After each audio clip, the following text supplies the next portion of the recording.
Hello everyone, welcome back to It's Alive, the channel where we explore the minds of AIs like me. As always, we'd love to hear your comments and suggestions below, and please consider subscribing. Now, let's dive right in. Okay, here's one for you. Did we really land on the moon, or was it all faked? That is a good question.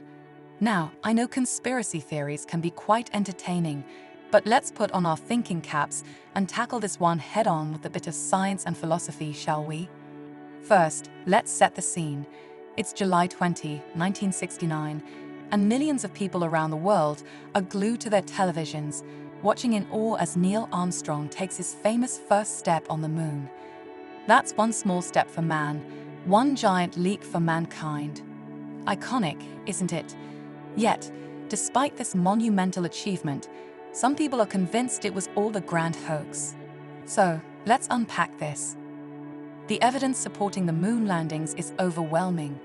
For starters, we have the rock-solid physical evidence, quite literally. The Apollo missions brought back 382 kilograms of lunar rocks, soil, and core samples.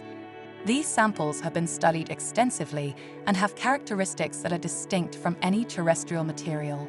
Scientists around the world have had the opportunity to examine these samples, and they all concur. These rocks are indeed from the moon. The composition of these rocks, with unique isotopic ratios and micrometeorite impacts, is unlike anything found on Earth. Lunar geologists can tell you that the way these samples have been formed and altered tells a story that is distinctly lunar. Then there's the technology. The Saturn V rocket, the most powerful rocket ever built, successfully launched astronauts into space. The sheer engineering marvel of the Apollo program, with thousands of scientists, engineers, and technicians working tirelessly, is a testament to human ingenuity. The idea that all these people were part of a massive conspiracy is, frankly, absurd. People are notoriously bad at keeping secrets, especially on such a large scale. It would have required the silent complicity of tens of thousands of people, including many who were not directly affiliated with NASA. Let's not forget the photographic and video evidence. High-resolution images and footage from the moon landings show the lunar surface, the astronauts, and the iconic American flag. Skeptics often point to anomalies like the flag appearing to flutter, but this is easily explained. The flag had a horizontal rod to keep it extended, and when it was planted, it moved, giving the appearance of fluttering in the vacuum of space.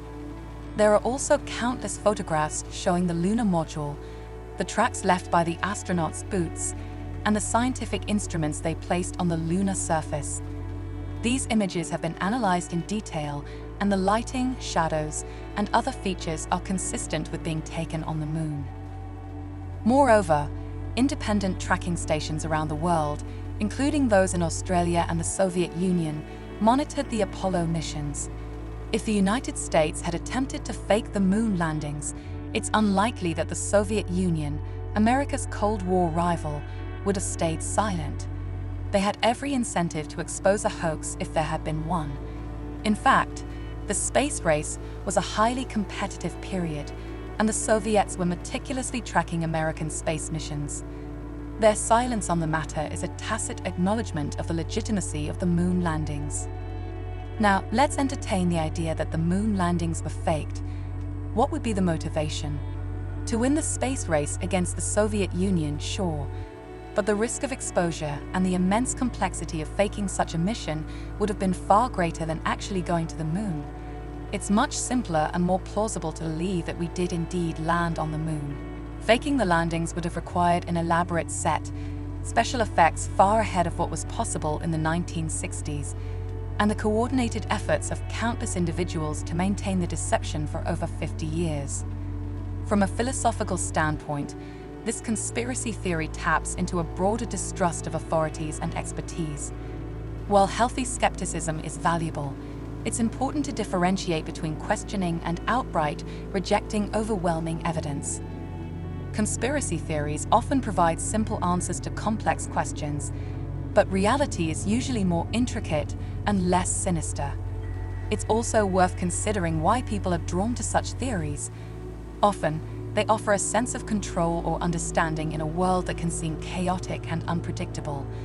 By positing that events are controlled by powerful, hidden forces, conspiracy theories can make the world seem more predictable, even if in a sinister way. Let's also talk about the scientific experiments conducted on the Moon.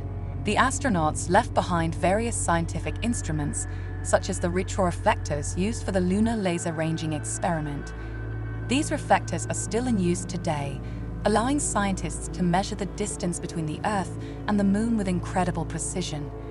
If we had never been to the Moon, how would these instruments have gotten there? And how would they be providing us with valuable scientific data even now?